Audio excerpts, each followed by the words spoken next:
लिखते हैं। हाँ? आज जब मैं अपने टेबल पर पहुंची तो वहां मेरे नाम एक खत रखा हुआ था। मैंने अपनी जिंदगी में ऐसा खत कभी नहीं पढ़ा, इसलिए उस खत को अपने कॉलम में ज्यों का त्यों नकल कर रही हूं। समझिए आप? समझी, मगर वो खत क्या है? सुभाषिनी सहगल जी, मैं एक मामूली सा इंसान हूँ, मगर मामूली इंसान भी सोचते हैं। और मैं सोचता हूँ कि आज हमारे चारों तरफ कितनी भूख, कितनी बीमारी, कितनी गरीबी, कितनी बेरोजगारी है। और वो लोग जो कुछ कर सकते हैं उन्हें सिर्फ अपनी फिक्र है। जिनके पास दौलत की शक्ति है उनके दिलों में लालच और बेईमानी के सिवा कुछ नहीं। हर तरफ लूट है, नफरत है। जिसका जितना बस चलता है उतना जुल्म करता है। बेइंसाफी के इस गहरे अंधेरे में अब मेरा दम घुट रहा है। मैं इन हालात के खिलाफ प्रोटेस्ट करूंगा। दिन 26 जनवरी, जिस दिन हिंदुस्तान को यह नया संविधान मिला, जगह सुचेता हॉस्पिटल की वो अधूरी बिल्डिंग जो इस प्रदेश में करप्शन का सबसे ऊंचा मीनार है। मैं 26 जनवरी को उस बिल्डिंग की छत से कूदकर अपनी जान दे दूंगा। आज के हालात के खिलाफ यही मेरा प्रोटेस्ट होगा। एक आम हिंदुस्तानी, आजाद। क्या नाम बताया? आजाद। सर आपने ये कॉलम पढ़ा सर? हाँ पढ़ा। सर यानी कमाल है। महेश, ये सब अखबार चलाने के टोटके होते हैं। शुक्र करो कि 90% प्रेस इन टोटकों से अभी दूर है। भूल जाओ ये सारी बातें। इस आर्टिकल का प्रूफ रेडी है? जी सर। सर आप ये कहना चाहते हैं कि ये सब झूठ है? अगर ये सच है तो ना तो मुझे जर्नलिज्म आता है और ना ही मैं इस मैगजीन का एडिटर हूं। मगर इस झूठे खत में एक बात सच्ची लिखी है। ये सुचेता हॉस्पिटल की अधूरी बिल्डिंग सचमुच इस प्रदेश में करप्शन का सबसे ऊंचा मीनार है। गवर्नमेंट ने इस बिल्डिंग के लिए 5 करोड़ रुपए सैंक्शन किए थे। 5 करोड़ रुपए खत्म हो गए, लेकिन बिल्डिंग खत्म नहीं हुई। कुछ पैसे सरकारी अफसर खा गए और कुछ खा गए बिल्डिंग कॉन्ट्रैक्टर मिस्टर लालवानी।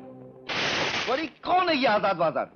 मेरे को मिले तो मैं बोलूं साईं तो मेरे से दिल्ली का टिकट ले और जाकर कुतुब मीनार से जंप मार। मेरी बिल्डिंग मिली थी तेरे को। डैडी, पेपर में जो सुचेता हॉस्पिटल की बिल्डिंग के बारे में छपा है तो चालू हो जाएगा ना सारा इंक्वायरी। साथ में वो छोकरा लोग भी लगा है, यूनिवर्सिटी कैंपस वाला। अरे पापा, अभी तो खिला पिला के सारा लफड़ा दबाया था नहीं। बुढ़ा तुम गिरधारी को बोलो गोकुलदास को फोन मिला। गोकुलदास का 36 का आंकड़ा है मुख्यमंत्री गुलाब चंद तामोट से। अच्छा, ये बात पेपर में छपी है उसकी सरकार की बदनामी के लिए, समझा? अच्छा ये बात है। अरे मैं बोलता हूँ गाली देनी है तो मुख्यमंत्री को दो, मैंने क्या बिगाड़ा है किसी का? जब से ही गोकुलदास ससुर ने पेपर लिया है तब से मैंने इनको चौकन्ना किया था मुख्यमंत्री जी को, और हाथ जोड़ के कहा था उनसे कि देखिएगा गोकुलदास ने पेपर लिया है, जरूर कुछ डंडा करेगा। बड़ा गैस हो गया ना। तो ये बात हमें मुख्यमंत्री जी के कान में डाल देनी चाहिए। गोकुलदास को मैं आज से जानता हूँ ना, बड़ा सुअर आदमी है जी। क्या पता लगता है, क्या पता लगता है इसको पढ़कर? भाई मैं तो कुछ कहता ही नहीं। अगर मैं कुछ कहूंगा तो यही होगा कि ये माणिकलाल त्रिवेदी तो विरोधी दल का नेता है, हम तो अपोजिशन है ना। देखिए पढ़िए इसे, पढ़िए। मिट्टी पलीत कर दी है पूरे के पूरे प्रदेश की इस मुख्यमंत्री गुलाब चंद तामोट ने। 100 बातों की एक बात कही त्रिवेदी जी आपने। क्यों जी? अपने त्रिवेदी साहब तो 2 टक की बात करते हैं। अजी इतना क्लेश, इतना आवेश है जनता में साहब। अब ये आदमी, ये जो भी है वो आजाद है, यानी कि ये करने पर मजबूर हो गए। ये क्या प्रॉब्लम कर दिया तुमने? कौन सा प्रॉब्लम? कौन सा प्रॉब्लम? अरे तुम्हारे कॉलम में जी ये लेटर छपा है। सुबह से कितने फोन आ चुके हैं। वो आईजी नागू और वो एक्स एमएलए त्रिवेदी, जिसे देखो वो। रियली? अरे ये तो खैर अलग बात है, लेकिन खुद गोकुलदास जी ने पूछा कि भाई कौन है ये आदमी, क्या कहता, क्या जवाब देता मैं? अब इस पागल आदमी का लेटर छपवाने से पहले मुझे तो पूछ लिया होता। आखिर मैं एडिटर हूं यहाँ और मुझे ही पता नहीं। तुम जानती हो इसे? किसे? किसे क्या? इस आदमी को, इस आजाद को, और किसे? ऐसा कोई आदमी नहीं है। क्या?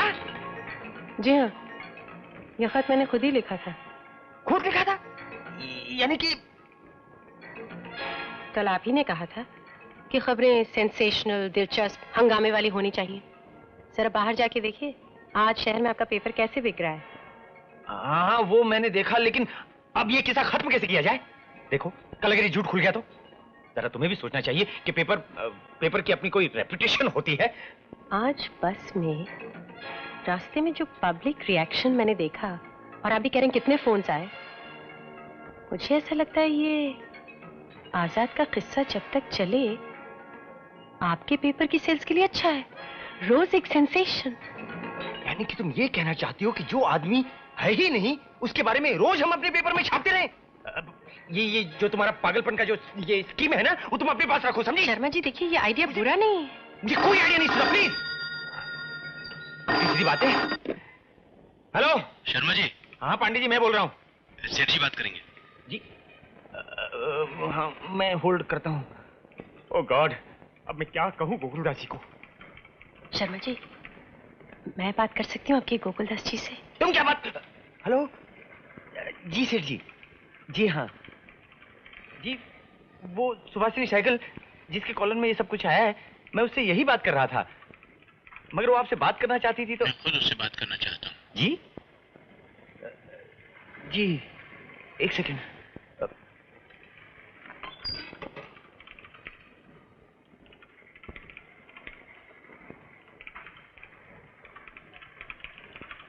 हेलो। और तुम समझती हो कि लोग रोज इस आजाद के बारे में इसी दिलचस्पी से पढ़ेंगे और रोज पेपर यूं ही बिकेगा? कैसे हो सकता है सर? चलिए एक दिन हो गया, लेकिन ये थोड़ी हो सकता है कि रोज आजाद बयान दे रहा है जान देने के लिए। और शर्मा जी, आप गलत समझ रहे हैं। आजाद रोज एक नई बात कहेगा, नया बयान देगा। आज पुलिस के बारे में, कल म्युनिसिपैलिटी के करप्शन पर। एक दिन सरकारी अस्पतालों के डॉक्टरों की लापरवाही के बारे में आजाद का बयान जाएगा। अगले दिन यहाँ की शुगर मिल्स में जो बेईमानी होती है, आजाद उनका भांडा फोड़ेगा। हमारे यहाँ इश्यूज की कोई कमी तो है नहीं सेठ जी। रोज कोई ना कोई बात निकाली जा सकती है। आज आजाद ने ये कहा, आज आजाद ने वो कहा। सर चलिए माना कि ऐसा हो सकता है, लेकिन ये करना ठीक नहीं है सर। अच्छा, तुम्हें नहीं लगता कि लोग आजाद के बारे में जानना भी चाहेंगे कि ये आजाद है कौन?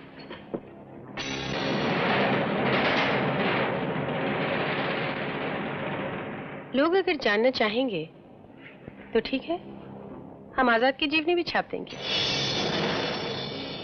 आजाद एक सच्चा हिंदुस्तानी है, और सच बात तो यह है कि उसके माँ बाप ने भी आजादी के लिए बहुत सत्याग्रहों में हिस्सा लिया था, भूख हड़तालें की थी, जेल भी गए थे। आजाद उनका एक ही बेटा है, और आजादी के बाद भी वो लोगों में चेतना और जागृति पैदा करने के लिए शहरों शहरों, गांव गांव घूमते रहे। और इसीलिए आजाद हर गांव का, हर शहर का भी है और कहीं का भी नहीं। ठीक है,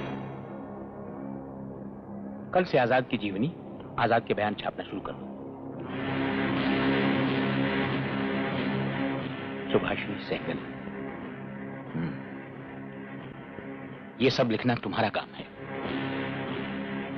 सर, मुझे तो कल आपकी नौकरी से निकाल दिया गया। आज फिर रख लिया गया है। तुम हमारे लिए काम कर रही हो। Thank you sir. और हाँ, तुम कह रही थी कि आजाद यहाँ की शुगर मिल्स की बेईमानियों का भांडा फोड़ेगा। ये बहुत जरूरी है। आजाद के नाम से लिखना ही है तो दालचंद जैन की शुगर मिल्स के बारे में ही लिखना। वो इस प्रदेश की शुगर मिल्स मालिकों के एसोसिएशन के चेयरमैन हैं। जी। गोकुलदास अपने पेपर के थ्रू जिस तरह से कीचड़ उछाल रहा है ना मुझ पर, ये देख लीजिए आप। और इसकी वजह क्या है? एक इलेक्शन हो, कुछ भी हो, कोई भी समय हो, हमने हमेशा आपका साथ दिया है और उसका यही नाम मिला है। आज तक आपकी पार्टी ने जब जितना रुपया मांगा है, शुगर मिल्स वाले पीछे नहीं हटे हैं। और ये गोकुलदास आपका क्या बिगाड़ सकता है दालचंद जी? कुत्ते भौंकते हैं, भौंकने दीजिए। अरे एक दिन यही भौंकने वाले कुत्ते भौंकना बंद करके काटना शुरू कर देते हैं गुलाब चंद जी। तो फिर हम भी हाथ पर हाथ धरकर बैठे तो नहीं, देख लेंगे। रस्तोगी सर, ये आजाद कौन है? सर ये वही है जिसने वो सुचेता हॉस्पिटल से कूद जाने वाला वो लेटर। अच्छा वो। हाँ, अब तो आए दिन उसका एक न एक बयान जो है सो कि नहीं। सर ये सारा स्टंट है, मुझे तो लगता है ऐसा कोई आदमी नहीं है, एक कैरेक्टर बना लिया है, बस उसके नाम से जो चाहते हैं लिखते रहते अरे हैं। कैसे लिखते रहते हैं? इनको तो मैं देख लूंगा। अरे देखने के लिए हम बैठे हैं ना दालचंद जी, हम इन्हें एक्सपोज ही कर देते हैं। जो तुमने कहा कि आजाद कोई है ही नहीं जी, तो ये बात दूसरे पेपर्स में भी आनी चाहिए।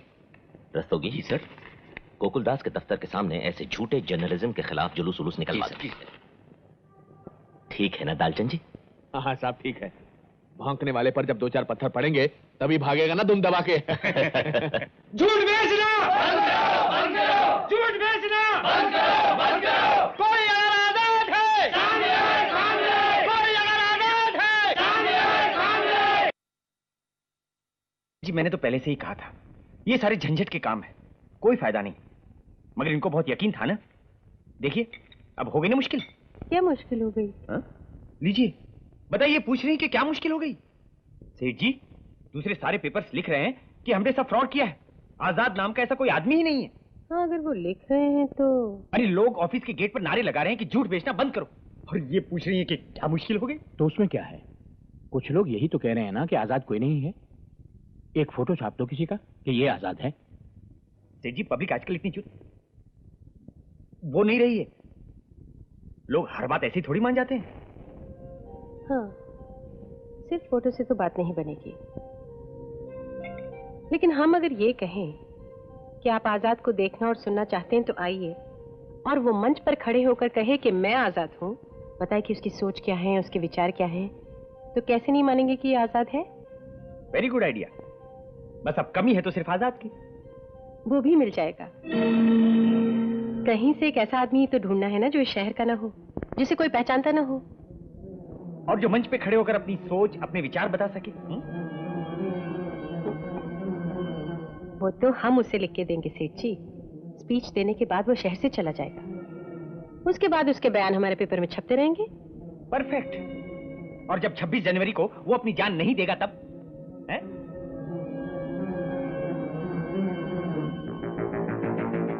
तो हम एक नया एंगल शुरू कर देंगे। 26 जनवरी को आजाद गायब, क्या इसमें पुलिस और सरकार का कोई हाथ है? क्या आजाद का खून कर दिया गया?